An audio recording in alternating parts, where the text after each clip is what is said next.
अस्सलाम वालेकुम नाज़रीन, मैं हूं अरसलान खोकर। आप देख रहे हैं प्रोग्राम दी टॉक शो। IMF, बजट, बिजली के बिल, गैस के बिल, सरकारी इदारों की निजकारी हो, पाकिस्तान की इकॉनमी मसाइल हो, करंट अकाउंट डेफिसिट हो, बजटरी डेफिसिट हो, रेवेन्यू कलेक्शन में गैप्स हों, FBR के सिस्टम की रिफॉर्म्स की बात करें, या फिर पाकिस्तान पे बढ़ता कर्ज़ों का बोझ हो, पाकिस्तान में IPPs का होना और उसकी मद में कैपेसिटी चार्जेस की बड़ी खतीर रकम उन तक पहुँचना, सर्दियों में वो बनाए ना बनाए बिजली, हमने उन्हें वो रेंट या कैपेसिटी चार्जेस के बाद में बड़ी खतीर रकम पे करनी है। फिर टैक्सेशन की बारी आती है तो तनख्वाहदार तबका और अब तो पेंशनर भी उससे बच नहीं पाएंगे। और पाकिस्तान में जो IT रिलेटेड बिजनेस हैं उस पर भी अब कदम लग रही है, उस पर भी टैक्स आ रहा है। सोलर की तरफ जाने की कोशिश करते हैं तो उससे पहले ये ऐलान हो जाता है कि ये शोबा कैसे बच गया, सोलर लगाओ तो उस पर भी टैक्स भरो। अजीब अजीब मामलात हैं। गंदम की इतनी वाफर ख़रीदारी और फिर किसान का रुल जाना, और फिर अब गंदम की कीमतें जो किसान को मिलनी चाहिए वो मिल नहीं रही, और एक्सपोर्ट की सूरत हाल को बन नहीं रही। ऑलरेडी हमने इतनी इंपोर्ट की है, क्या वजह है? हमारे यहाँ किस चीज़ का मसला है? इकॉनमी को अगर देखें, हम कहते हैं जी वसाइल से मालामाल मुल्क है। मेरा ख्याल है तमाम तर लोगों ने अपने माशरती उलूम या पाकिस्तान स्टडीज़ में ये बचपन से पढ़ा है कि मसाइल से और वसाइल से मालामाल मुल्क है, लेकिन मुझे ये बड़े होकर लगने लगा शायद मसाइल से मालामाल है। उसकी वजह यह है कि हम शायद अपने वसाइल को बरूए कार लाने के लिए एक मरबूत निज़ाम आज तक बना नहीं पाए, और ये निज़ाम न होने की वजह से सबसे बड़ा मसला जो हमें आज फेस करना पड़ रहा है वो पॉलिसीज़ की इनकन्सिस्टेंसी है। को 3 महीने की, को 6 महीने की, को साल की, को 5 साल, को 10 साल की policy, mid term, short term, long term policies, इसका रिवाज। माइक्रो और मैक्रो इकॉनमी को दो अलग तरीक़ों से देखने की ज़रूरत है। किन किन चीज़ों पे फौरी काम करना है, किन चीज़ों पे अगले 1 साल में काम करना है, किन चीज़ों को मरबूत पॉलिसी के तहत अगले 5 साल के लिए छोड़ देना है, 5 साल बाद उसके रिजल्ट्स को देखना है। जो आपको कमा के देती रही इंडस्ट्री, यानी हम एग्रीकल्चर की बात करें, उसको अब हम इंडस्ट्री का दर्जा देने को तैयार नहीं है। उस पर भी टैक्सेशन वगैरह के मामला तो अपनी जगह हैं, और एग्रीकल्चर से जितनी कैपेसिटी में हम फूड या अनाज जो हासिल कर सकते थे वो अब हम हासिल नहीं कर पा रहे। क्या बताएं? दुनिया का 8वां बड़ा एक्सपोर्टर होता था पाकिस्तान, कभी 6ठा और कभी 7वां गंदम में। आज हमें बाहर से मंगवानी पड़ती है। फल हो, सी फूड हो, पाकिस्तान में हम जिधर हाथ डालते हैं इकॉनमी के कोई ना कोई नए मसाइल निकल आते हैं। ख़ास तौर पे जो टैक्सेशन का मामला है, पेंशनर्स का मामला है, तनख्वाहदार तबके का मामला है, गरीब आदमी का मसला है, ऊपर वाली सतह पर जो कुछ भी हो रहा है पाकिस्तान में, जो कर्ज लिया और दिया जा रहा है, लोग ये कहते हैं उसका ट्रिकल डाउन इफेक्ट हम पर क्यों आता है? हम पर क्यों बड़े बड़े फैसलों का बोझ मुसल्लत कर दिया जाता है? एक गरीब आदमी अगर वो अपनी तनख्वाह में गुजारा नहीं कर पा रहा, घर का रेंट देना है, मैं बार बार कहता हूँ पाकिस्तान में सबसे कम तवज्जो रेंटल हाउसेस की तरफ है कि जो लोग बेचारे रेंट के घर में रहते हैं उनके लिए कोई नहीं सोचता। हर साल 10% रेंट बढ़ना ही बढ़ना है, तनख्वाहें बढ़े ना बढ़ें, रेंट उनकी तनख्वाहों से भी आगे बढ़ जाता है। और फिर किस घर का कितना रेंट कैसे तय होना है, इसकी कोई पॉलिसी पाकिस्तान में मौजूद नहीं है। क्यों नहीं है? किस तरह हो सकता है? शॉप्स के अपने मसाइल हैं। फिर हम किस तरह से ईज़ ऑफ डूइंग बिज़नेस का नारा लगाते हैं, जबकि पाकिस्तान में बिज़नेस करने निकले तो 500 किस्म के चीज़ों को फेस करना पड़ता है। रेगुलेटरी अथॉरिटीज़ की भरमार है, और इस भरमार के अंदर रेगुलेशंस के अंडर रहते हुए कारोबार करना कितना मुश्किल है। डॉलर, फिर हमारा इंटरेस्ट रेट, स्टेट बैंक, अफराते ज़र, पैसों का छापना, रुपए की कदर, ये हैं सारे हमारे बढ़ते हुए मसाइल। लेकिन हम किन मसाइल में फंस के रह गए, आज उस पर करेंगे बात। नईम सिद्दीकी साहब माहिर माशियात हैं, हमारे साथ मौजूद हैं, माहिर इक़्तिसादियात भी हैं, हमारे साथ मौजूद है। बहुत शुक्रिया नईम साहब, थैंक यू सो मच आपका। आयमा मेहदी माहिर मईशत है, और ख़ास तौर पर अगर हम कहें पावर सेक्टर, तो आयमा का पावर सेक्टर पर बहुत रिसर्च वर्क है, बड़ी डिटेल काम करती हैं और बड़ी गहरी नज़र रखती हैं, तो वो भी हमारे साथ मौजूद हैं। बहुत शुक्रिया आयमा, आपने हमें ज्वाइन किया।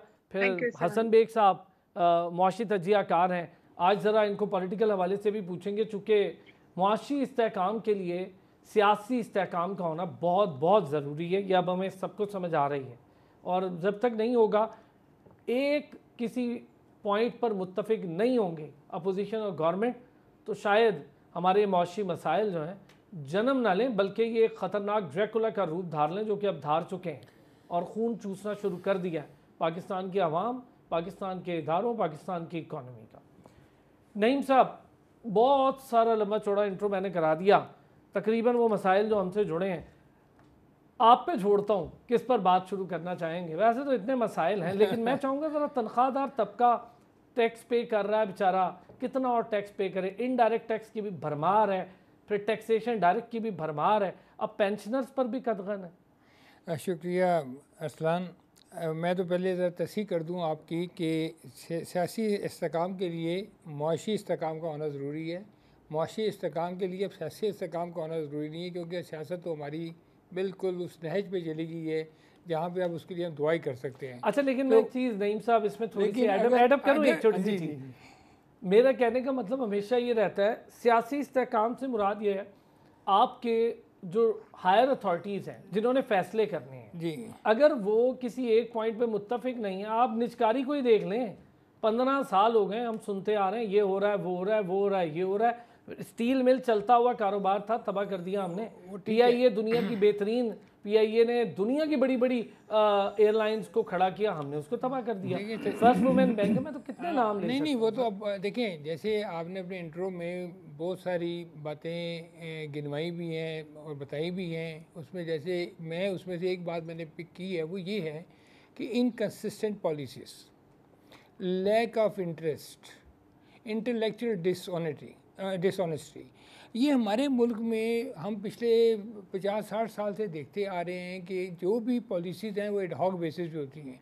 महबूबुल हक का 5 साला जो प्रोग्राम था उसको देखिए, दुनिया ने उससे फ़ायदा उठाया, कोरिया ने उठाया, उससे सऊदी अरब ने उठाया, उससे जर्मनी ने उठाया। उस वक्त पाकिस्तान की क्या हैसियत थी, पाकिस्तान में इंटेलेक्चुअल लेवल कितना हाई था, इंटेलेक्ट बहुत हाई था, बड़े अच्छे हमारे इंजीनियर्स थे, हमारे डॉक्टर थे। आप देखिए वापडा में जितने इंजीनियर्स थे जिन्होंने तरबेला डैम वगैरह बनाए उस वक्त, उनको वर्ल्ड बैंक ले गया अपने साथ और पूरी दुनिया में उन्होंने जाके काम किया। तो ऐसी क्या वजूहत हुई कि वक्त के साथ साथ डिटेरेशन होना शुरू हो गई और हर शोबे में, मैं तो ये कहता हूँ कि इतनी तसलसल के साथ हमारे हर शोबे में तनज़्ज़ुली हुई है कि जिसका को मैं तो ये कहता हूँ कि मुआशी बदहाली के पिछले 40 साल हैं जो हम मुसलसल देखते आ रहे हैं। सर ब्रेन एक्सपोर्ट कर दिया और हमारे ब्रेन ड्रेन है। कर देखिए अब सिचुएशन ये है सर कि गवर्नमेंट को कुछ समझ नहीं आ रही। आपके पास जो है ना, वो आप गेम खेलते हैं ना जिसमें आपके पास 4 बॉल्स होते हैं और उसको हमने फिल करना है 3 खानों में, कैसे डाल दें? तो अब आपके पास 5 खाने 4 बॉल्स हैं, आप उनको कैसे फिल करेंगे? हमारे इस वक्त देखिए सबसे बड़ा मसला ये है, टैक्स की आपने बात की, 5,500 रुपये हमारी खालिस इनकम है गवर्नमेंट की और 5,700 रुपये सिर्फ कर्ज़ों का सूद है। आप बताएं, तो आप तो घर से ही डेफिसिट, इनकम डेफिसिट से चल रहे हैं, तो आपने आगे जाके क्या करना है? उसके बाद आपके इतने मसाइल हैं, 130 बिलियन डॉलर का तो आपका फ़ॉरेन लोन है। लोकल बैंकों में आप 6-7 हज़ार अरब रुपए की बात करें, नेक्स्ट ईयर 8,000 अरब रुपए सूद की बात करें। FBR में आपका 9,000 अरब का इस साल का रेवेन्यू टारगेट है जो मुश्किल से पूरा होता नज़र आ रहा है और अगले साल आपको IMF कह रहा है कि इसको 11,500 अरब करें और 11,500 अरब में वो कहता है 1,300 अरब के आप नए टैक्सेस लगाएं, उसके बाद जो आपकी नॉन टैक्स इनकम है उसमें बढ़ाएं, उसके बाद वो कह रहे हैं कि आप अपने अखराजात कम करें। यानी कि डबल इम्पैक्ट आपका आएगा, एक तो आप महंगाई बढ़ाएं और दूसरा रोज़गार ख़त्म करें, क्योंकि जब आप अपने एक्सपेंडिचर कम करेंगे उसमें सबसे पहले आपका PSDP है जिसके अखराजात आप कम कर सकते हैं और वहीं से लेबर जनरेट होती है। अब हमारा इशू ये है कि हमारी SOE को अगर आप देखें, वो ऐसी ऑर्गेनाइजेशन का 9 बिलियन डॉलर पे हमारा इस वक्त उनका सर्कुलर डेट चला गया 2,500 अरब रुपया।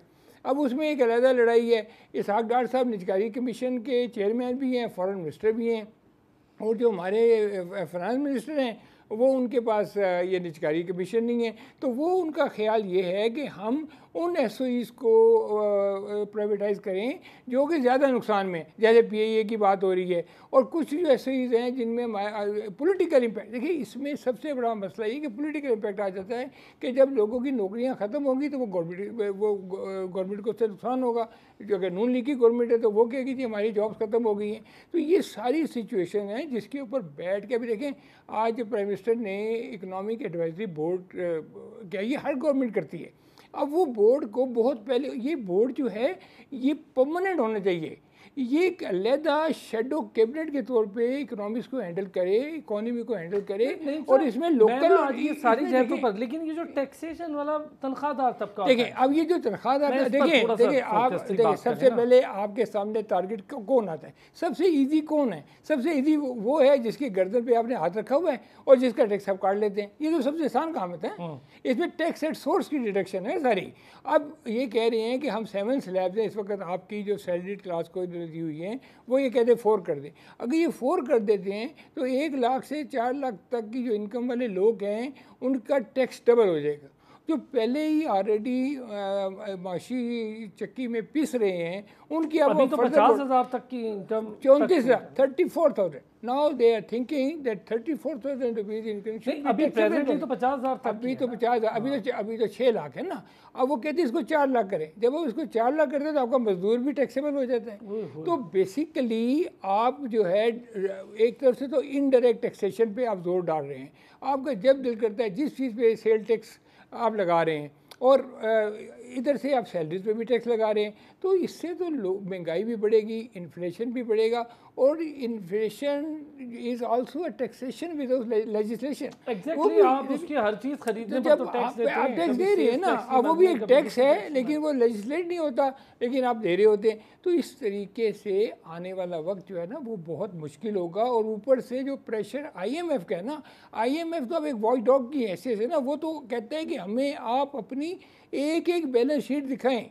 नेपरा के साथ उन्होंने मीटिंग की, FBR के साथ उन्होंने मीटिंग की, उन्होंने कहा जी हमें आप एग्जैक्टली, चले मैं जरा नहीं साहब इसको आगे बढ़ाते हैं, ये एक इम्पॉर्टेंट बात है। आयमा, अगर मैं आपसे पूछूं, तनख्वाहदार तबका पहले ही पाकिस्तान में मेरा ख्याल है जो कमाई की गवर्नमेंट ने एक मद रखी हुई है, उस मद से तो बहुत नीचे लोग तनख्वाह ले रहे हैं, फिर 34,000 तक वाले कमाने वाले पर भी टैक्स लग जाएगा। क्या कमाएगा, क्या खाएगा, फिर उसने बिजली के बिल में भी टैक्स देना है, फिर उसने गैस का भी टैक्स देना है, फिर चीज़ें खरीदनी है, फूड यानी राशन, उसका भी टैक्स देना है, कपड़े तक खरीदने टैक्स देना है, ट्रांसपोर्ट के ऊपर किराए बढ़ गए हैं, पेट्रोल के ऊपर टैक्स देना है, तो ये तो टैक्स वैसे ही वो बहुत दे रहा है। Thank you so much Arsalan, बहुत ही दिलचस्प सवाल है। देखिए मसला ये है कि IMF is playing a very clever game at this time. मुझे ये लफ्ज़ शायद नहीं भी यूज़ करना चाहिए, but it's a very smart and clever game. पहले वो हमें क्या कहते थे कि आप अपनी करेंसी को डिप्रिशिएट करें, फ्री फ्लोट इंटरेस्ट रेट हो, ऐसी चीज़ें कहते थे। इस दफ़ा वो ऐसी कोई बात नहीं करे क्योंकि ऑलरेडी 40% हमारा रुपया जो है डिप्रिशिएट कर चुका है। इस दफ़ा दे प्लेइंग वेरी स्मार्ट। अब वो ये कह रहे हैं कि आप अपने टैक्सेशन बढ़ाएं, आप अपने रिफॉर्म्स करें टैक्सेशन के, आप प्राइवेटाइजेशन करें। और अब देखें, जैसे ही टैक्सेस ज्यादा होने लगते हैं, सिंपल इकोनॉमिक्स का थ्योरम है कि टैक्सेस ज्यादा होते हैं, इकोनॉमिक ग्रोथ कम हो जाती है। साथ ही उन्होंने हमें एक इकोनॉमिक ग्रोथ का भी एक नंबर दे दिया कि आपकी ग्रोथ इतनी होनी चाहिए। अभी we are at less than 2%, which is not even half of what we are expected to achieve. Economic growth का भी दे दिया, साथ उन्होंने टैक्सेशन का भी बढ़ा दिया। जब टैक्सेस लगते हैं तो लोगों का जो दिलचस्पी होती है काम करने की वो कम हो जाती है। नेचुरली आपको पता है कि अगर आप लाख रुपया कमा रहे हो उसमें से 40,000 टैक्स चला जाएगा तो लोगों की दिलचस्पी कम हो जाती है काम करने में। इससे और बहुत सारी सोशो इकोनॉमिक इश्यूज अराइज होते हैं, लाइक चोरी चकारी, थेफ्ट, ब्राइबरी, और ये चीजें भी ज्यादा बढ़ जाती हैं। तो जब बंदा कोई इतना ज्यादा टैक्स देगा और इतना ज्यादा टैक्स पिसेगा तो वन, वर्क फोर्स एम्प्लॉयमेंट कम हो जाएगी। सेकेंड, फर्दर जो है ना हमारा ब्रेन ड्रेन होगा, जो लोग बच्चे कुछ रह भी गए हैं वो भी निकल जाएंगे। सो आई थिंक ये पाकिस्तान के लिए बहुत ही मुश्किल एक मरहला है और बहुत ही मुश्किल चीज़ है कि इस तरह टैक्सेशन को बढ़ाएं। और साथ ही साथ जिस तरह IMF ने और चीज़ें कही हैं कि आप एनर्जी टैरिफ्स को, एक तरफ वो कह रहे हैं कि आपने एनर्जी टैरिफ लगाने हैं, टैक्सेशन ज़्यादा करने हैं, दूसरी तरफ वो कह रहे हैं कि अगर जुलाई में इतना ज़्यादा एनर्जी प्राइसेस ज़्यादा होंगे तो लोग सफ़र करेंगे। मतलब हमें कोई रिलीफ नहीं मिल रही, लेकिन हमारी इकोनॉमिक जो प्रीमियरशिप है वो हमें ये कह रही है कि हमें रिलीफ मिल रही है, वी बीइंग वेरी सक्सेसफुल, हमें IMF से मिल रहा है सब कुछ, हमारी स्टॉक मार्केट बहुत अच्छी कर रही है। अब स्टॉक मार्केट की तरफ अगर आप जाएं तो हमारी स्टॉक मार्केट एक अजीब सा बुलिश बिहेवियर दिखा रही है। और मतलब एक जोक है in economics right now, there is a joke, the only similarity between US and Pakistan is that both the stock markets are at an all time high. America की स्टॉक मार्केट भी all time high पे जा रही है, पाकिस्तान की भी जा रही है। So this is very similar to what happened in 1970s। Very high inflation, मतलब पाकिस्तान में इस वक्त स्टॉक अच्छा, मार्केट ऑल टाइम हाई पे है। मैं आपकी बात से एग्री करता हूँ आयमा। अगर तो मैंने अगर थोड़ी सी आयमा थोड़ा सा मैंने देखा कैपिटलाइजेशन देखें, आप मार्केट के वॉल्यूम्स देखें, और जिस हिस्से का कारोबार हो रहा है 70,000 से भी जायद, 71,000 से भी प्लस, वो उसको मुताबिकत नहीं रखते उसके। 75,000 प्लस मतलब 71 से प्लस है ना, वो 71 आ जाता है, कभी 72 आ जाता है, 71 प्लस, तो वो उससे मुताबिकत ही नहीं रखता। तो आप ये देखें, मैं आपको एक बात बताती हूँ, जो इकोनॉमिक्स ऑफ स्टॉक मार्केट्स है ना, वो that works on expectation and anticipation. अब सिंपल उर्दू में ये कि लोग उम्मीद कर रहे हैं कि नेक्स्ट मॉनेटरी पॉलिसी जो कि जून में होनी है, ठीक है, उसमें जो है रेट कट हो जाएगा, यानी कि इंटरेस्ट रेट कम हो जाएगा। तो जब इंटरेस्ट रेट कम होता है ना, तो स्टॉक मार्केट बूम करती है। जब और ये होता इस तरह है कि markets work on anticipation and expectation कि हाँ जी 2 महीने बाद रेट कट होने वाला है, तो हम उस इंटरेस्ट बेयरिंग इंस्ट्रूमेंट्स में इन्वेस्ट ना करें, हम स्टॉक मार्केट में ऑल्टरनेट इक्विटीज में जाएं, उधर इन्वेस्ट करें। तो अभी से ही जो इन्वेस्टर्स हैं वो इसको एंटिसिपेट करें, उन्होंने दिमाग में सोच लिया है, and this is a psychological phenomena in stock market. So you know there's a bullish buying behavior and the stock market is going really high, which might as well be a bubble because inflation is on all time high. ठीक हो गया। Hasan bag साहब, sir तनख्वाहदार तबका taxation depreciation का okay है जी। तनख्वाह हसन साहब, तनख्वाहदार तबका टैक्सेशन, फिर अब बेचारे जिनकी इनकम ही नहीं है, जो बिल्कुल ही पेंशन पे हैं, उन पर भी टैक्स लग जाना है, क्या होगा?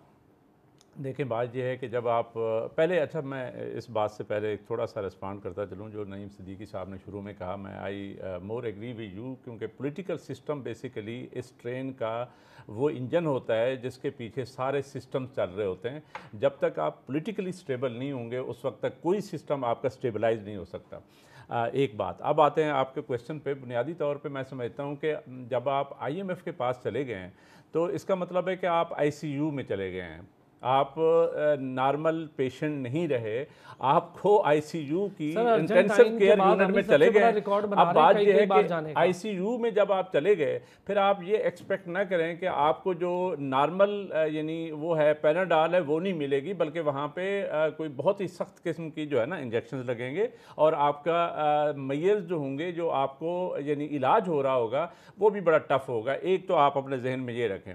पहली बात यह है कि IMF के पास आप चले गए। अब मुझे तो ये समझ नहीं आती गवर्नमेंट ऑफ पाकिस्तान की कि जब इनका स्टैंड बाई एग्रीमेंट 3 बिलियन का ख़त्म हो गया तो ये 8 बिलियन का कर्जा किस चक्कर में लेने जा रहे हैं, मुझे तो ये बात समझ नहीं आती। आपको मैक्सिमम मेरी नज़र में आपने जो इकदाम करने थे 2-2.5 बिलियन का और कर्जा अप्लाई करते और 2-2.5 साल में अपने आप को स्टेबलाइज करते, अपनी इकानमी को बेहतर करते, अपनी इंडस्ट्री को बेहतर करते, उनको इंसेंटिवाइज करते, कोई यहाँ पे एक ऐसा यानी एक्सपोर्ट्स को बेहतर करते। आपने तो ये काम किया ही नहीं है। आप तो इस बात पे जुड़े हुए हैं कि जी आपने $8 बिलियन का ये लेना है। इसके अलावा मैं आपको बताऊं कि अभी आप RSF के लिए कर रहे हैं, यानी क्लाइमेट की फंडिंग अलहदा आप अप्लाई कर रहे हैं। इसका क्या मतलब है? इसका मतलब है कि अल्टीमेटली आप सिर्फ और सिर्फ कर्जों पे अप्लाई मतलब रिलाय करना चाहते हैं। तो इस तरीके से फिर तनख्वाहदार तबका हो या आम तबका हो, जैसे आपने शुरू में बात की, बुनियादी तौर पे देखें जो हमारी सिंपल एग्रीकल्चर थी उसको एग्रो इंडस्ट्री में चेंज होना था। एग्रो इंडस्ट्री कैसे बनेगी मुझे बताएं? इसलिए नहीं बन सकती कि जब तक आप वो वाली यानी ग्रोथ की तरफ नहीं जाते। अब IMF का जो टोटल जोर है आपके इकानमी के हवाले से, वो कहते हैं टैक्सेशन बढ़ाएं, रेवेन्यूज बढ़ाएं, और आप अपने आपके पास चूंकि फॉरेक्स नहीं है, आपके पास डॉलर्स नहीं है, आप अपनी डिमांड को नीचे रखें। और डिमांड को नीचे रखने का मतलब यह है कि आप ग्रोथ की तरफ ना जाएं। जब आप ग्रोथ की तरफ नहीं जाएंगे, जब आपका GDP ग्रोथ नहीं हो रहा होगा, लोगों के पास इनकम किधर से आ रही होगी? इसका मतलब है कि आप बिजनेस को डिप्रेस कर रहे हैं, आप उसको यानी फलने फूलने नहीं दे रहे, क्योंकि वो कहते हैं कि जो ही आपकी ग्रोथ होती है तो इसका मतलब है कि आपकी इकानमी हीटअप हो गई है, अब आपको डॉलर चाहिए, आपको पाउंड चाहिए, आपको पैसा चाहिए इंपोर्ट्स के लिए, लिहाजा आप कर नहीं सकते। मैं आपको बताऊं कि कोविड के दिनों में भी इमरान खान साहब ने उन दिनों में जब ये बोल्ड स्टेप लिया कि जी मैं लोगों को कैसे खिलाऊंगा, खैर उनका चलो एक जुआ था वो सही कामयाब हो गया, लेकिन उसके बाद जब IMF का प्रोग्राम सस्पेंड हो गया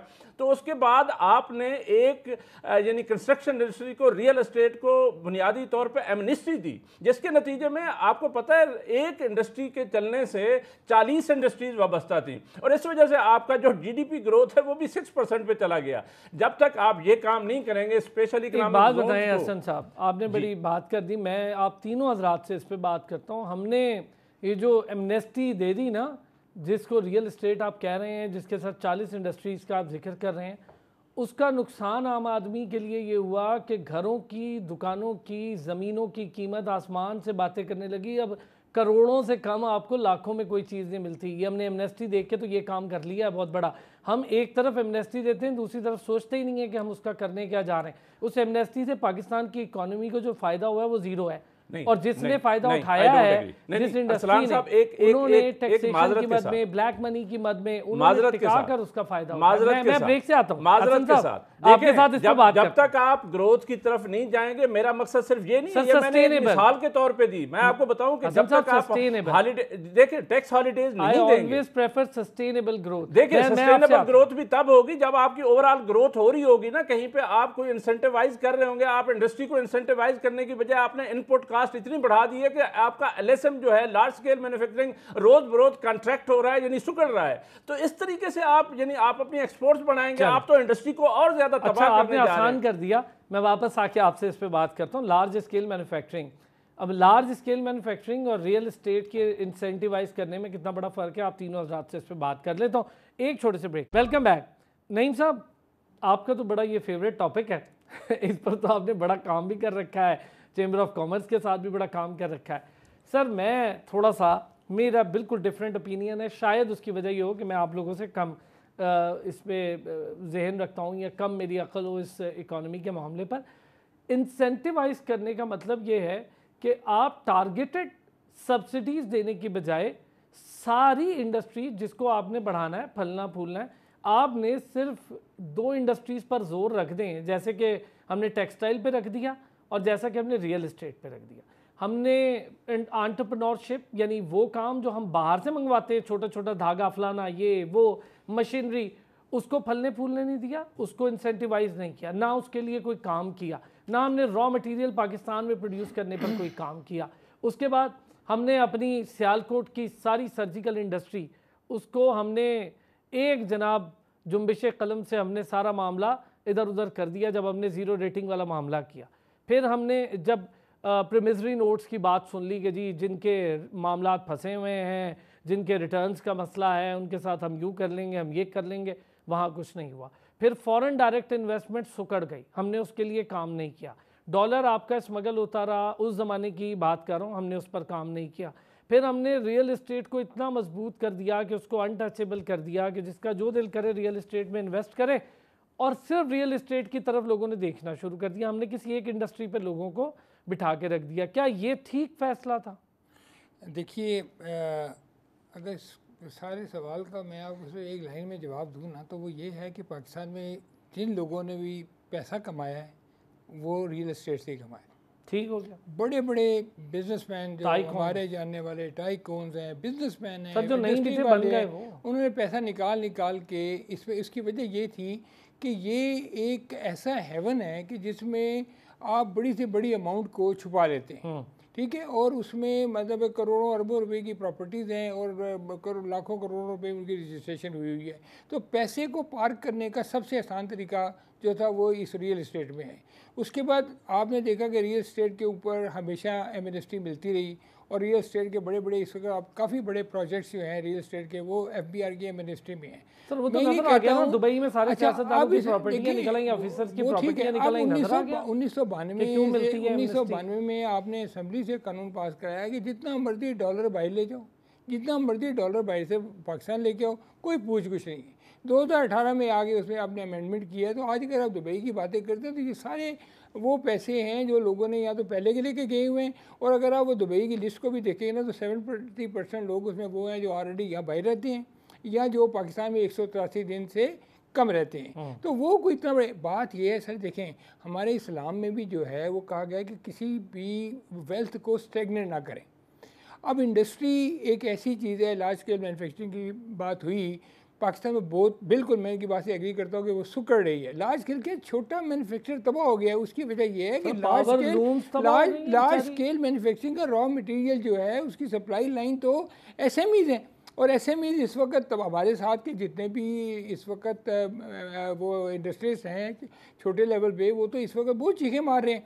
अच्छा, गवर्नमेंट ने आज तक इंडस्ट्रियल सेक्टर को कोई ऐसी एमएनएसटी नहीं दी। देखें आप किसी को अगर जॉब देते हैं, जिस इंडस्ट्री के पास 1000, 2000, 3000, 4000 बंदों को जॉब देने की गुंजाइश है, आप तो उसको दिल बड़ा करके मैक्सिमम उसको आप फैसिलिटेट करें, उसको कंसेशन दें, एग्जेम्पशन दें, ताकि इस मुल्क में देखें ग्रॉस रूट लेवल से भी अब लोगों की इनकम बढ़नी शुरू होगी, उनको जॉब मिलने आपकी बात ठीक है, चलें जिसमें एम्प्लॉयमेंट के एम्प्लॉयमेंट के अब देखें ना प्रॉपर्टी में ठीक है बहुत बड़े बड़े प्रोजेक्ट हैं, लेकिन एम्प्लॉयमेंट की इतनी गुंजाइश नहीं है। आप कराची जाएं, कराची में बड़ी इंडस्ट्री देखें, लाहौर सियालकोट आपकी मिसाल है, 10% ऑफ द पाकिस्तान एक्सपोर्ट जो है वो सियालकोट से जनरेट होती है, और इतनी शानदार इंडस्ट्रीज़ हैं, इतने शानदार वो लोग काम कर रहे हैं। तो दुनिया देखें हमारे पास इनकम के सोर्सेज क्या हैं। एक है हमारे पास एक्सपोर्ट, जो हमारे पिछले 20 साल से स्टेगनेंट है, 5% ऊपर होती है, जीरो रेटिंग का खात्मे का क्या फ़ायदा हुआ? उसके हैं जीरो रेटिंग के खात्मे का क्या फ़ायदा? कोई फ़ायदा नहीं हुआ, कुछ फ़ायदा नहीं हुआ। देखें इसको बहुत ओवरहॉल करने की ज़रूरत है। आपका रेमिटेंस है, दूसरा, तीसरा आपके लोकल टैक्सेशन है जिसमें हम बुरी तरह मार खा रहे हैं, वो आपका सिस्टम ही डेवलप नहीं हो पा रहा। और सर आपका सर्कुलर डेट, और देखिए सर्कुलर 2500 अरब रुपया इस वक्त आपका सर्कुलर डेट है। ये जो IMF से अगले लोन की बात करें, हमारे पास तो डॉलर है ही नहीं। हम तो अपने लॉस को कवर करने के लिए प्रीएम्प्ट कर रहे हैं कि अगले 3 साल में हमें $9 बिलियन का लॉस होगा, हम $8 बिलियन का प्रोग्राम निगोशिएट करें ताकि हम उसको पार ले आएँ। अभी हम ये बात कर रहे हैं कि चाइना को जो हमने पेमेंट्स करनी है वो अगले 2036 तक हमने $15 बिलियन देने हैं, और गवर्नमेंट इस चक्कर में लगी हुई है कि वो 5 साल का फर्दर उनसे एग्जाम्पशन ले लें ताकि हमें को टैरिफ शेरिफ बहुत ज़्यादा ना बढ़ाने पड़े, क्योंकि आने वाले वक्तों में ₹6.91 अभी नेपरा बात कर रहा है टैरिफ को जुलाई से सर पहले ही पता नहीं, तो आप देखिए यूनिट हमारा 50 रुपए से आप ऊपर देखिए है। इंडस्ट्री कहाँ से चलेगी, देखिए इंडस्ट्री कहाँ से चलेगी। इंडस्ट्री का कॉस्ट ऑफ डूइंग बिजनेस आप इतना बढ़ा रहे हैं, आपकी लेबर बढ़ रही है, आप टैक्सेशन बढ़ेगी तो सैलरियाँ भी बढ़ानी पड़ेगी लोगों को। इस पर मैं आपसे ना ये जो आपने बात की आयमा, कॉस्ट इफेक्टिवनेस तब होगी ना जब हम सस्ती बिजली सस्ती गैस दें और प्रोडक्ट सस्ती बने। कमोडिटी हमारी सस्ती है नहीं, फिर हम कहते हैं जी कॉस्ट इफेक्टिवनेस के मसाइल हैं, एक्सपोर्ट के मसाइल हैं। एक्सपोर्ट क्या करेंगे जब मार्केट के अंदर दीगर बड़े बड़े ममालिक सस्ती चीज़ें बेच रहे होंगे और आपकी कॉस्ट इफेक्टिवनेस ना होने की वजह से आपको महंगी बेचनी पड़ेगी, तो कैसे कंपटीशन करेंगे? नई मंडियाँ हम तलाश नहीं कर पाते, हम वो अपनी रिवायती मार्केट्स तक बैठे हुए हैं। Thank you for putting forward this question. मैं तो एक चीज़ को पहले मैं फॉलो अप करना चाहूँगी। देखें ये जो हमारा कहते हैं ना पिछले कुछ महीनों से 3-4 महीनों से जो हमारा ट्रेड डेफिसिट जो है वो पॉजिटिव हो गया है, हम उस तरह के हालात में नहीं है। सबसे पहली बात है हमने अपने इंपोर्ट्स को बंद किया हुआ है, क्योंकि इंपोर्ट्स हैं नहीं तो वो हमें वहाँ पे कुछ एक सरप्लस नज़र आ रहा है। दूसरी बात हमें ये चीज़ है कि हमारा मैन्युफैक्चरिंग लार्ज स्केल मैन्युफैक्चरिंग है, जैसे बाकी दोनों साहब ने कहा, बाकी हमारी मैन्युफैक्चरिंग बिल्कुल है ही नहीं। जो हम थोड़ा बहुत इंपोर्ट एक्सपोर्ट एग्रीकल्चर का कर रहे हैं उसी की बिना पे हमारे पास कुछ पॉजिटिव फिगर्स आ रही है। द थर्ड थिंग इज हमारा एग्रीकल्चर सेक्टर इतनी बुरी तरह से इसलिए सफर कर रहा है कि कोई industrial agricultural reforms in time नहीं हुई। हमारा फर्टिलाइजर तक बाहर से आता है, हम अपने फर्टिलाइजर की प्राइस को ना कोई हम गवर्नमेंट को इस किसान को सही सब्सिडी दे सकती है, ना कोई ऐसा पॉलिसी बना सकती है जो लॉन्ग रन हो कि 6 महीने बाद, 10 महीने बाद, 12 महीने बाद अगली फसल अगली हार्वेस्ट तक ये प्रॉफिट होगा। तो ये 3-4 पॉइंट्स है जिसकी वजह से हमारा एग्रीकल्चर सफर कर रहा है, हमारी लार्ज स्केल मैन्युफैक्चरिंग सफर कर रही है। और जो हमारे पास पॉजिटिव फिगर्स आ रहे हैं ना कि हमारा करंट अकाउंट जो है बड़ा सरप्लस में जा रहा है, there are false, these are managed figures. आम आवाम को जो समझने वाले हैं, जिनको पता है, जिनको अक्ल शऊर है, वो तो समझ रहे हैं these are false figures, पर जिनको नहीं पता, आम आवाम को नहीं पता, उन बेचारों को ये पॉलिटिक्स के जो है ना चूरन में उनको पकड़ा जा रहा है। कमिंग टुवर्ड्स योर क्वेश्चन, हम एफिशिएंसी तब हासिल कर सकते हैं जब हमारे जो इनपुट्स हैं, inputs to the production function are are efficient like labor, land या हमारी energy. हमारी लेबर क्या है, हमने अपनी लेबर को पिछले 50 साल या जितने साल 40, 50, 60 साल से हमने क्या उनकी कोई हमारे पास कोई वोकेशनल कॉलेज है, हमने कोई खास कोई इनोवेटिव डिस्ट्रक्टिव टेक्नोलॉजी बनाई है, या हमारे ब्रेन जो बाहर मुल्कों में काम कर रहे हैं उन्होंने वो पाकिस्तान के लिए कुछ बनाया नहीं. हम आम अनस्किल्ड वर्कर को कोई एफिशिएंट प्रोसेसेस में हमने उनको कोई ट्रेनिंग दी है नहीं. हमारा जो रेट है पढ़ाई का जो है वो क्या है, कितना बंदा पढ़ा हुआ है, कितना बच्चा गवर्नमेंट स्कूल में जाता है, कितना बच्चा मैथ्स, इंग्लिश, साइंस, तीन बेसिक सब्जेक्ट सकता है. आप मुझे ये बताएं, जब हमारे लेबर में वो प्रोडक्टिविटी नहीं है, वो शऊर, वो ट्रेनिंग ही नहीं है बेचारों के पास, तो उन्होंने किस तरह एफिशिएंसी लानी है. Coming towards the power sector, जिसमें मैं यहाँ कई सालों से पावर सेक्टर में काम कर रही हूँ, आप जदीद मुल्कों में या थर्ड वर्ल्ड कंट्रीज में कहीं भी आप पावर सेक्टर को देखें, चाइना ने आगे निकलना था, all the industries were getting free energy, कोई बिजली का चार्ज नहीं था, so their industry flourished. Look at Vietnam, look at Bangladesh, look how they're flourishing because their power is so cheap and it is disruptive. ये नहीं है कि अब लोड शेडिंग हो रही है, अब उनको जनरेटर लगाने पड़े हैं, अब डीजल की प्राइस महंगी होगी, आप कहीं से इंपोर्ट आ रहे हैं. They were self-sufficient in their power sector. Pakistan का पिछले 40 से 50 साल की जो आप देखें, एक तो डिसरेगुलेटेड, मैं कहती हूँ रेगुलेशन का तो लफ्ज ही यूज ना करें, dysregulated, unregulated and poorly regulated system है, जहाँ पे आपको यही नहीं पता अगले 4 साल में 5 साल में पावर टैरिफ्स क्या है. टेक्नोलॉजी बढ़ रही है तो हमने कॉपर वायर यूज करनी है, हमने एल्यूमिनियम वायर यूज करनी है, हमने अपने पाइलॉन्स को कैसे चेंज करना है, हमने अपने ग्रिड को कैसे चेंज करना है. कराची में हमारे पास बड़ा साहिल समंदर है, हमारे पास एक विजन होना चाहिए था कि हमने इस पे इतने विंड मिल्स लगानी है, इतनी पावर यहाँ से जनरेट होगी, इतनी सोलर से होगी, और सब कुछ रेगुलेटेड होना चाहिए था. वो हुआ ही नहीं है. जिन लोगों ने सोलर सेल्स लगाए हैं वो ऑफ ग्रिड हो गए, और बेचारा जो गरीब लोग हैं, क्योंकि देखिए जब ग्रिड चलता है उसके चार्जेस फिक्स्ड होते हैं, जो ट्रांसमिशन लाइंस है, जो सोलर पे जा रहे हैं उनका बिल नहीं आ रहा, तो जो पूरे ट्रांसमिशन लाइन के फिक्स चार्जेस है वो भी गरीब आवाम के बिल में लग के आ रहे हैं. आप मुझे बताएं इसमें आप मुझे बताएं कि हमारी एफिशिएंसी प्रोडक्शन में कैसे आएगी, हमारी इंडस्ट्री आगे कैसे निकलेगी. जिन्होंने कितनी इंडस्ट्रीज को मैं जानती हूँ जो बांग्लादेश और जो जॉर्डन और जो वियतनाम शिफ्ट हो गए हैं. हमारा प्रोडक्ट जो है वो कैसे वर्ल्ड मार्केट पे कंपेटिटिव होगा. आप मुझे बताएं, जब हमारी cost of production, 1 it is expensive, 2 उसके ऊपर कोई एतमाद नहीं करता. वर्ल्ड मीडिया में हमारा जो इमेज बना हुआ है उसके ऊपर कोई एतबार ही नहीं करता. There is no goodwill. एक गुडविल की प्राइस होती है कि yes, if we've given an order to such and such country, we know they have a settled government, you know, they produce high quality products, they produce cheap products which are very competitive and the world likes it.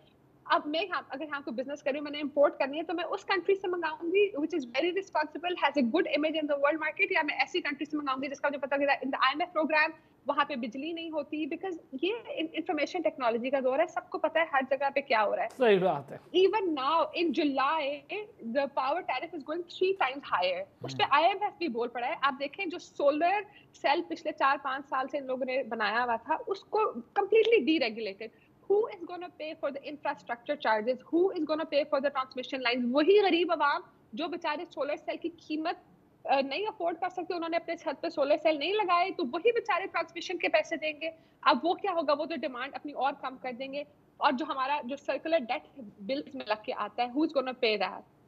तो हम किस तरफ जा रहे हैं, हमारी कोई regulation नहीं है, कोई लॉन्ग टर्म पॉलिसी नहीं है. आप और the one thing that's very important is, जब तक द इकोनॉमिक पॉलिसी, और मैं हर प्रोग्राम में कहती हूँ, economic policy and politics are 2 different entities. A country should have a long term economic policy which is then chunked down into smaller portion, और जो भी political party आए वो actually that's the problem.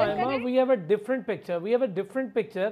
यहाँ पर प्रॉब्लम ये है कि हमारी इकोनॉमी और पॉलिटिक्स एक साथ इसलिए है कि आज हम पॉलिसी बना दें, आने वाले दूसरा पॉलिटिकल जो भी पार्टी या जो भी नए चेहरे होंगे ना वो उसको तब्दील कर देंगे. इसलिए हमें पॉलिटिकल स्टेबिलिटी और इकोनॉमी एक साथ, बहुत ही we have a different picture Aima, और ये आप जानती हैं. हसन साहब, जो बात आयमा कह रही है, मैं समझता हूँ ज़ाहिर है इतना वो एक्सपर्टीज़ है, ये बात उनकी दुरुस्त है कि आप सोलर लगा देते हैं, बिल नहीं देंगे चंद वो लोग जो सोलर लगा सकते हैं, फिर जो ट्रांसमिशन लाइन्स, दीगर चार्जेस, वो सब उस पर पड़ेंगे जो बिल देता है.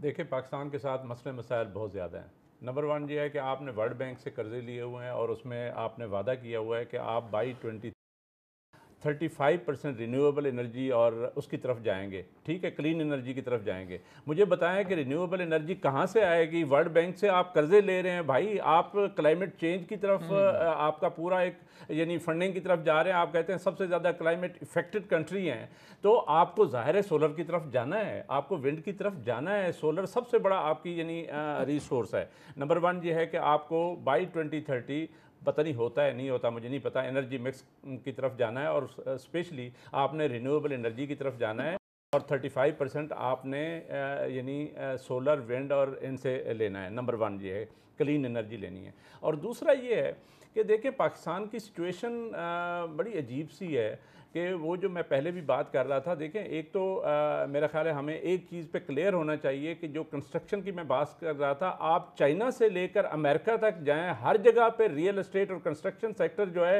वो इबावी होता है। उसकी वजह क्या है? उसकी वजह यह है कि उसकी अपनी एक अहमियत है। हमारे यहाँ एक बड़ा मिसकंसेप्शन भी पाया जाता है कि जी ठीक है यहाँ पे सब कुछ छुप जाता है, ये बात सही है, ब्लैक मनी हर चीज़ मतलब हो रही है इसी सेक्टर में हो रही है, इसमें कोई शक नहीं है।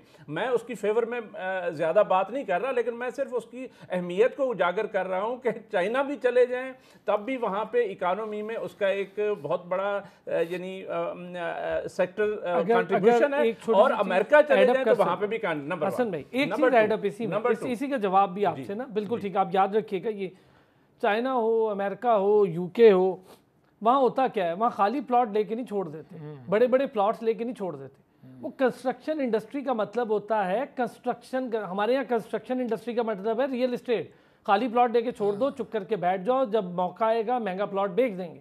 दूसरा लेता है, वो कहता है इसने मुझे इतने का बेचा, मैं इसको रखता हूँ, इसको और महंगा बेच।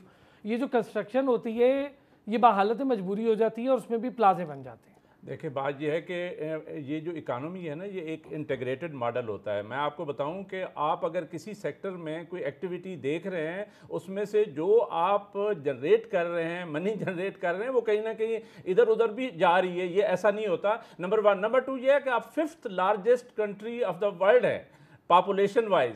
देखिए आपकी ज़रूरियात भी उतनी है। मैं आपसे वाइल मतलब एग्री कर रहा हूँ, मैं ये नहीं कह रहा हूँ कि आपसे कोई मैं डिसएग्री कर रहा हूँ। वो जो प्लाट्स वाली बात कर रहे हैं सही कर रहे हैं और मैं अभी भी उसको मानने को तैयार हूँ। मैं सिर्फ उसकी अहमियत को उजागर कर रहा था। दूसरी बात ये है कि बांग्लादेश की आप मिसाल लें, मुझे एक बात बताएं कि वहाँ पे $50 बिलियन से ज़्यादा जो है उनकी एक्सपोर्ट्स हैं और 97 उनके आपको पता है कि SEZs हैं, स्पेशल इकनॉमिक जोन्स हैं। मुझे बताएं एक छोटा सा मुल्क जो हमसे भी छोटा है और हमारे से ही आज़ाद हुआ है, मुझे बताएं वहाँ पे 97, अच्छा SEZs का मतलब क्या होता है?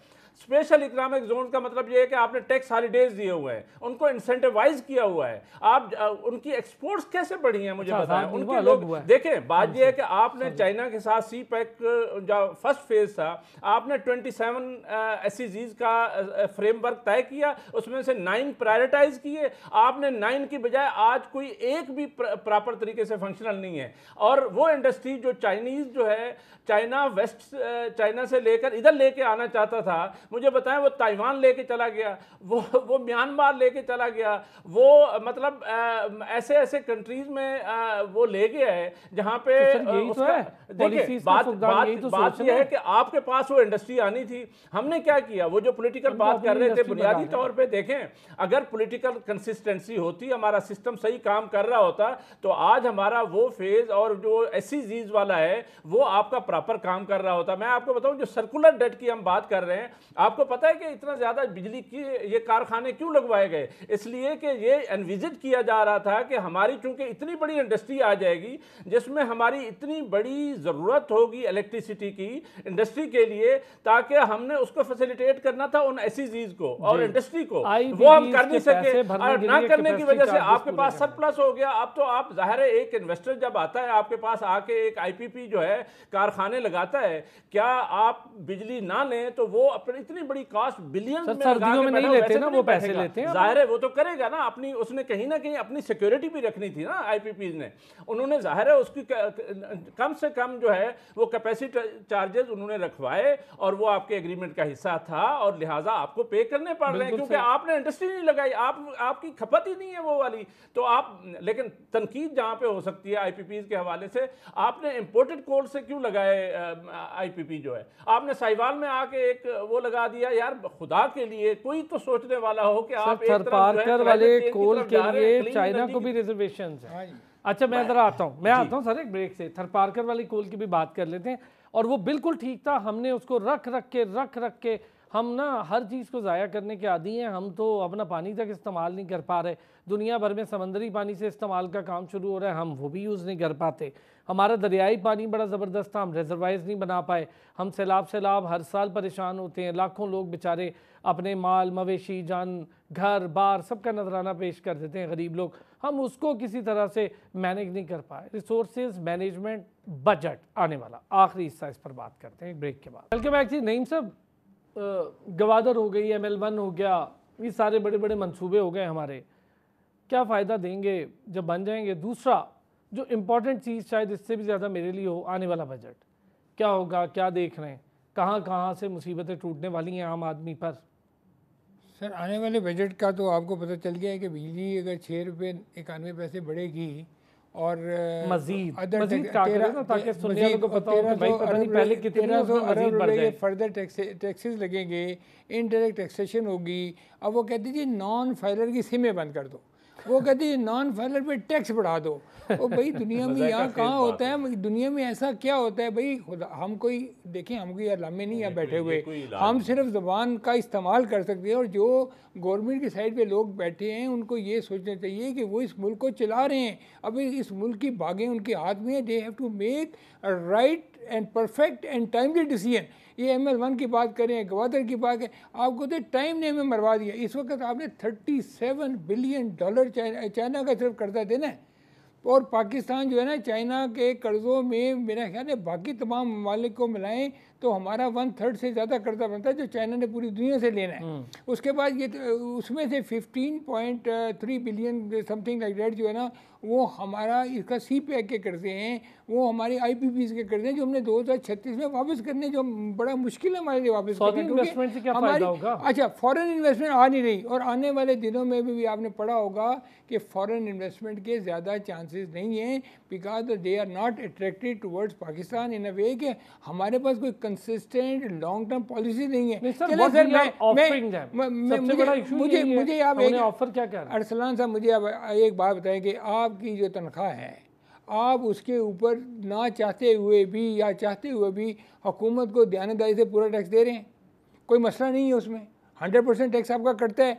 तो why government can't take taxes, why there is a disparity in taxation? Agriculture 21% of the GDP है, 1% भी कंट्रीब्यूट नहीं कर रहे। हमारे होलसेलर एंड ट्रेडर जो हैं वो 12-13% ऑफ द GDP है, वो भी लेस देन 1% कर। कोई बंदा विलिंग ही नहीं है। आपने सारा बोझ सिस्टम तो देखिए, आपने सारा बोझ ट्रेड सिस्टम जो है वो तबाह बर्बाद हो गया। और उसमें जो आप देखिए ना, अब इसमें आप कहते हैं कि जी प्रॉपर्टी पे टैक्स, ओ भाई उसमें इतने वेस्टेड इंटरेस्ट है, आप उसकी तरफ जा ही नहीं सकते। आपने, मैं कहता हूँ आप अक्रॉस द बोर्ड सब पे बराबर का टैक्स है, टैक्स टू टैक्सेबल, जिस पे टैक्स लगता है आप उस पर टैक्स लगाएं। मैं कहता हूँ ये 11,000 अरब क्या, आप 20,000 अरब भी इकट्ठे कर लेंगे। लेकिन तरीकेकार से डराएं ना लोगों को। आप कहेंगे देखिए भाई इन्होंने चाइना की बात की है, इंग्लैंड की बात की है, अमेरिका की बात की है, क्या वहाँ पे प्रॉपर्टी वालों को उन्होंने एग्जेम्पशन दी हुई है? क्या उन्होंने एग्रीकल्चर को एग्जेम्पशन दी हुई है? क्या उन्होंने कहा हुआ है कि जो मर्जी करो और एक सर्टन, लेकिन सर आसान टैक्सेशन है ना सर, इसलिए देखो उसको मैं हमेशा कहता हूं, सर मैं इसकी मिसाल ऐसे देता हूं, इफेक्ट है। हम लोग रहते थे ना वहाँ, हम रहते थे UK, मुझे किसी 500 जगह जाकर टैक्स देना होता था, मैं टाउन सेंटर जाता था। आयमा है UK से, अभी आयमा ऐसा ही है ना, टाउन सेंटर जाते हैं, एक जगह है, एक ऑफिस है, उसको मैं पैसे देता हूँ, वो सारा कुछ फॉर्म शॉर्म खुद ही फिल करता है, मेरी जान छुट्टी रहती है, मुझे 500 लोगों को फेस नहीं करना पड़ता। आपको जरूरत ही नहीं है ना, यहाँ FDR आपका हवा बना हुआ है। आयमा भी कुछ कह जी। आयमा नहीं, टैक्स इसलिए देते हैं, टैक्स इसलिए हम देते हैं क्योंकि हमें ये भी पता है कि हमें टैक्स का कोई बेनिफिट मिलेगा। टैक्स आपको सेहत की सहूलत मिलेगी, आपको तालीम की सहूलत मिलेगी, आपको सड़कें ठीक मिलेंगी, रोड्स बने हुए हैं, हर जी। चीज है। अगर कोई बीमार होता है तो उसको और सबसे बड़ी गवर्नमेंट चीज़ उसका खर्चा भी सिक्योरिटी। देती है। जी, तो हमारा बहुत पास अच्छे। ये एक परसेप्शन है पाकिस्तान में कि टैक्स जो है वो गवर्नमेंट खा जाती है। यहाँ पे हम हाँ, खा ऐसे नहीं जाती कर है सकते, 100%। बड़ी चेक एंड बैलेंस है। आयमा, आपको तो यही तो इसलिए बात लोग है, देना नहीं चाहते टैक्स दें तो वापस रिटर्न में क्या लें? रिटर्न हाँ में आपको सेहत की एग्जैक्टली सहूलत नहीं अगर मिल रही। रिटर्न नजर आए। और दूसरा सबसे बड़ी बात है, जो गवर्नमेंट कंट्री की प्रीमियरशिप होती है ना, they have to set the right example. वो टैक्स दे रहे हैं या नहीं दे रहे। जितने बड़े बड़े इंडस्ट्रियलिस्ट हैं, ये परसेप्शन है कि उनका गवर्नमेंट वालों के साथ कोई ताल्लुकात है एंड दे विल नॉट पे टैक्स। टैक्स चोरी हो रहा है, फलाने बड़ा इंडस्ट्रियलिस्ट ने टैक्स चोरी किया। पहले ऊपर से स्टार्ट करें सही काम करना, तो नीचे तक आएगा। Second most important thing is you need to know where your tax money is being spent. अस्पताल बन रहे हैं, स्कूल बन रहे हैं, कुछ नहीं है। कोई और लोगों का कोई 2.5 करोड़ से ज्यादा रिटायर्ड लोगों बच्चे का तो कोई वो हैं सिस्टम जो है पेंशन का। एक फिगर है जो तीन अच्छा स्कूल आयमा, नहीं जा रहे। बजट हाँ। पे थोड़ी सी बात। आयमा, चूंकि बिल्कुल लास्ट सेशन है, जी, इंशाल्लाह जी। फिर किसी दिन इस पे भी करेंगे। बजट क्या देख रही हैं? बजट के साथ साथ क्या होने जा रहा है? I think this budget is going to be really tough. It's going to be tougher for the tax people. और ये जो एक forecasted figure देंगे ना टैक्स का, वो बहुत हाई देंगे to make IMF happy. Second thing, power tariffs high जाएंगे, और बजट के में जो हमारी imports पे और restrictions लगेंगी.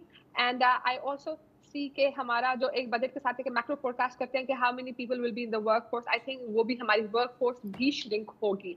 So this will be a very tough budget. क्या कहते हैं हसन साहब? बिल्कुल, बजट का मतलब है बोझ। ये बोझ इस कौम पे बहुत ज़्यादा आने वाला है, मेरा ये ख्याल है। देखिए, आईएमएफ के प्रोग्राम, मैंने पहले बात की कि मुझे तो समझ नहीं आती कि आपको पता है कि आईएमएफ से $8 बिलियन की आप वो कर रहे हैं, और वर्ल्ड बैंक के साथ भी $8 बिलियन की नेगोशिएशंस हो रही हैं। यार, आपने करना क्या है? मतलब आपने कोई काम नहीं करना, सिर्फ कर्जे लेने हैं। जब कर्जे लेने हैं तो फिर उन्होंने वापसी, मतलब रिकवरी भी करनी है, उनके लिए वो मेयर्स आपको बताते रहते हैं। और दूसरा ये है कि ये सारे इंस्टीट्यूशन जो है ना, बुनियादी तौर पे कहीं ना कहीं पॉलिटिकली एफिलिएटेड इदारे हैं, और उनके अपनी, आपको भी पता है, हमें भी पता है, थर्ड वर्ल्ड और फर्स्ट वर्ल्ड, और उनकी अपनी एक पॉलिटिक्स भी चलती है। लेकिन उसको छोड़ देते हैं, हम बजट पे बात करते हैं। जी, बजट बिल्कुल टफ होगा, और उसमें पेंशनर्स पे भी अब इस वक्त जो है ना, वो कहा जा रहा है कि टैक्स आने वाला है। दूसरा ये है कि एनपीओज पे, नॉन प्रॉफिट ऑर्गेनाइजेशंस पे, एनजीओज पे टैक्स लगाने जा रहे हैं। और तीसरा ये है कि आप, ज़ाहिर है एग्रीकल्चर को बड़े अरसे से आ रहा है कि जी करें टैक्स, बेशक करें, लेकिन बात ये है कि चीज़ें कुछ सस्ती तो करें यार, खुदा के लिए। आपने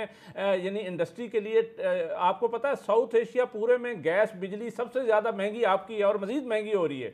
मुझे बताएं कि इन हालात में देखें, जहाँ पे आप एमनेस्टियाँ ना दें, कुछ ना दें, लेकिन खुदा के लिए कोई इनपुट कास्ट तो कम रखें यार। यानी इंडिया और पाकिस्तान इकट्ठे ही आज़ाद हुए ना, और बांग्लादेश आपके 26 साल बाद आज़ाद हुआ। मुझे एक बात बताएं कि नहीं, मुझे एक बात बताएं कि वो कैसे आगे चले गए। इसलिए आगे चले गए कि उन्होंने अल्टीमेटली अपना पॉलिटिकल सिस्टम ठीक किया, और उसके बाद उसी पॉलिटिकल सिस्टम ने आके इकोनॉमिक सिस्टम में भी एक कंसिस्टेंट पॉलिसीज़ का फ्रेमवर्क आया, जिसके नतीजे में आपने तरक्की की। मुझे बताएं कि ये पाकिस्तान में कब होगा? पाकिस्तान तो आज भी उसी पॉलिटिकल क्राइसिस का शिकार है जितना 47 में था, और आज भी इकोनॉमिक उसी प्रॉब्लम्स का शिकार है जैसे 47 में था।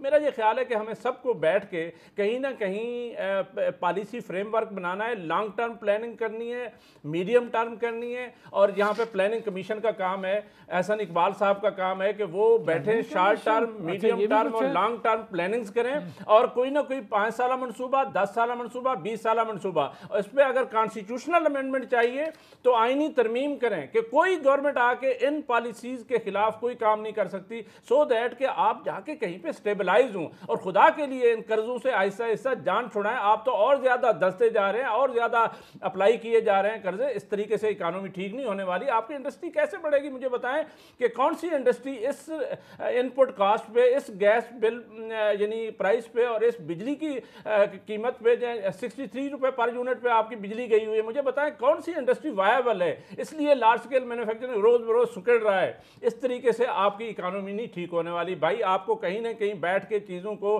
ठीक करना है, उसके लिए कोई प्रॉपर एक फ्रेमवर्क करना है, और उस पर एग्री करना है, और 70-75 साल तो हमने ऐसे गुजार लिया। मेरा ख्याल है अगले 5 साल ऐसे और गुजरने वाले नहीं है, जितनी मुश्किल और गर्दाब में फंस चुके हैं। आप सही कह रहे हैं। नहीं साहब, आपसे भी और आइमा से भी फाइनल वर्ड्स होंगे। बहुत मुश्किल है। देखिए, इस बजट में 4 चीज़ों पे IMF बहुत प्रेशर डाल रहा है।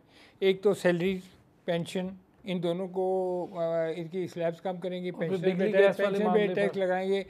आपको पता है 10 खरब रुपया आपका पेंशन में का खर्चा है आपका, 10 खरब रुपए, ठीक है। उसके अलावा एसओईज को वो कह रहे हैं कि जी आप प्राइवेटाइज करें, जो आपका 2509 बिलियन डॉलर का जो है सर्कुलर डेट है इसका, जो इससे नुकसान हो रहे हैं उसको कवर करें। उसके बाद वो कह रहे हैं 3 ट्रिलियन रुपीज़ की अब सब्सिडीज़ हैं, वो कहते हैं सारी सब्सिडीज ख़त्म करें। देखिए एंड ऑफ द डे वो आपकी खराश तराश करना चाहते हैं, इकोनॉमिक फाइनेंशियल वो आपकी बिल्कुल कटिंग करना चाहते हैं, हर तरफ से कुछ स्क्वीज करना चाहते हैं। अब इसका एक तरीका यह है कि गवर्नमेंट भी कोई ऐसे मेजर ले कि वो अपने अखराजात को उस लेवल पे लेके जाए। अगर आईएमएफ कहता है कि जी आप $1 बिलियन जो है वो अपना खर्चा कम करें, तो गवर्नमेंट को भी चाहिए कि टैक्स लगाएं, तो गवर्नमेंट को चाहिए कि अपना $1 बिलियन खर्चा कम करें, बड़े बड़े घरों को छोड़ें, गाड़ियों को छोड़ें। अब वो इतने ड्रास्टिक मेजर्स लेके आएँ कि वो आम बंदे ने जो कल जो शो डालना है, जो एंटिसिपेट करना है, जैसे आज़ाद कश्मीर में हुआ आपके साथ, जैसे बाकी लोग बोल रहे हैं, तो कब तक देखिए जैसे आयमा ने बात की कि जितनी महंगाई बढ़ेगी उतने जॉब कम होंगे, बिजनेस कम होंगे। और मैं ऑन रिकॉर्ड ये बात कह रहा हूँ कि बिजनेस कम्युनिटी इंतहाई परेशान है, और इंडस्ट्री ख़ास तौर पे अगर यही हालात रहे तो अगले 10 साल में कंज्यूमर भी परेशान है, इंडस्ट्री बहुत ख़राब हो जाएगी। बहुत 9400 आपका टारगेट है रेवेन्यू का, वो पूरा हो ना हो, लेकिन आपने 8500 तो सूद में देना है साल में। आप मुझे बताएं कि इस तरीके से आप कैसे दे करेंगे, ये पॉसिबल नहीं। आयमा कोई फाइनल लाइन कुछ शॉर्ट सी अगर कहना चाहें कुछ? हाँ, मैं तो सिर्फ ये कहना चाहूंगी कि जितना भी हो सके मैन्युफैक्चरिंग सेक्टर को और एग्रीकल्चर सेक्टर को गवर्नमेंट जो है सब्सिडाइज करे, कोई ऐसी रिलीफ बनाए या कुछ करे, because that is the only way out. जब तक हमारे पास रेवेन्यू जनरेशन के एवेन्यूज नहीं होंगे, it is very difficult to retain people in Pakistan, to pay off all the debt and for Pakistan to be sustainable. इस वक्त आपने देखा है ना, चाइना ने हमें जितने भी हमारे फॉरेन एसेट्स है, चाइना ने कहा है हमारे आगे को कोलैटरलाइज करो because you are biggest debtor. तो फिर आप सोचें कि हमारी सोवरेनिटी पाकिस्तानी शहरी होने के उस तरह आप क्या सोवरेनिटी है कि मेरे पास ग्रीन पासपोर्ट है लेकिन मैं चाइना की क्या हूँ, मैं चाइना की कर्जदार हूँ।